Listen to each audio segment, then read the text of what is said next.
Assalamualaikum warahmatullahi wabarakatuh. Kembali lagi dengan saya di lanjutan video minggu kemarin. Di video kali ini saya sedikit akan sharing tentang pelajaran yang saya pelajari di minggu sebelumnya tentang membangun performa tim. Nah,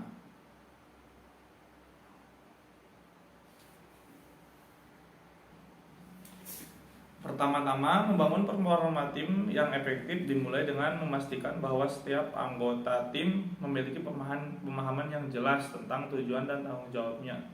Ini melibatkan pembangunan tujuan dan spesifik terukur untuk tim, dan membuat setiap anggota tim memahami peran mereka dalam mencapai tujuan tersebut.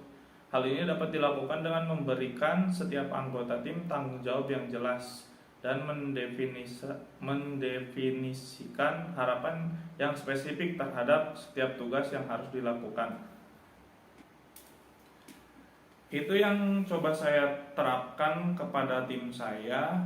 Jadi untuk membangun chemistry atau performa di tim saya menerapkan tujuan yang jelas. Misal target di bulan ini kita berapa, nah itu harus ditanamkan ke setiap individu di dalam tim bahwa ya target kita di bulan ini sekian. Nah, kita mengingatkan target itu setiap hari, setiap pagi dan setiap sore ketika kita selesai beraktivitas. Jadi ya target yang jelas itu akan memicu si individu untuk mengejar kekurangannya, kayak gitu.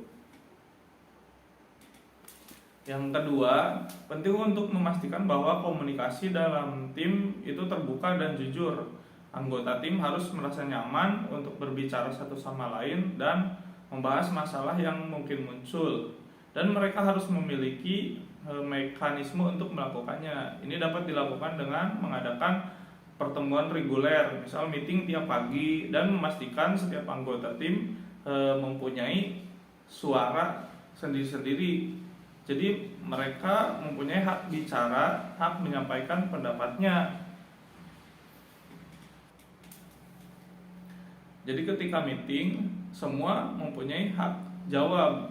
Jadi nggak ada omongan yang ini lebih penting, omongan yang itu lebih penting. Jadi semua menyampaikan haknya masing-masing. Nah, itu bisa membangun komunikasi yang lebih luas. Jadi terbuka, jujur, dan bisa nyaman nantinya di dalam timnya, kayak gitu.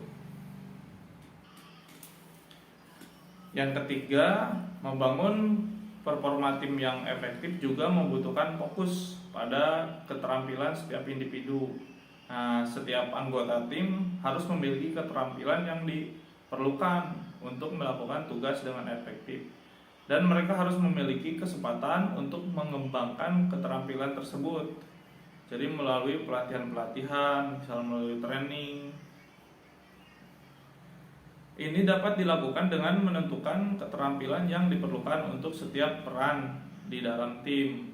Nah, mengevaluasi keterampilannya yang dimiliki anggota tim saat ini dan memberikan pelatihan yang diperlukan untuk mengisi kesenjangan keterampilan tersebut. Jadi di dalam sebuah tim itu tidak semua jago, tidak semua sama. Jadi ada beberapa yang emang udah jago, ada yang beberapa yang masih newbie atau pemula. Nah, untuk mengisi kesenjangan tersebut biasanya saya melakukan pelatihan, entah itu pelatihan dari saya atau sharing antara tim dengan menciptakan komunikasi yang baik. Jadi selain mempererat si hubungan di dalam tim, itu juga bisa saling berbagi pengalaman. Jadi yang tadinya marketingnya yang baru join, belum tahu apa-apa, dengan tahu pengalaman langsung di lapangan dengan cerita-cerita yang marketingnya udah lamanya, yaitu bisa menghilangkan kesenjangan itu. Secara tidak langsung nanti skill yang baru join pun ikut naik, dikarenakan ya udah tahu dari pengalaman-pengalaman yang seniornya kayak gitu. Yang keempat, dalam membangun performa tim yang efektif melibatkan pemberian feedback yang berkelanjutan. Jadi setiap anggota tim harus diberi feedback secara teratur tentang kinerjanya, baik positif maupun negatif, dan mereka harus diberi kesempatan untuk memperbaiki kinerja mereka. Ini dapat dilakukan dengan memberikan feedback secara teratur melalui proses ya tadi evaluasi dan melalui diskusi terbuka di dalam briefing. Nah, si feedback ini bisa kita omongin secara empat mata ataupun secara di dalam briefing. Jadi misal pencapaian hari ini kamu di hari kemarin kamu mau closing sekian, nah di hari berikutnya kita tagih gimana, kendalanya apa. Jadi ya kalau misal yang lain masih bisa ngasih saran atas kendalanya, ya udah biar mereka mencari solusinya sendiri. Tapi kalau misal udah mentok ya di sana kita masuk untuk mencari solusinya, mengasih solusinya. Di sana kita masuk untuk ngasih solusinya. Kayak gitu. Aplikasi dari membangun performa tim yang efektif dapat ditemukan dalam berbagai konteks, mulai dari bisnis, olahraga.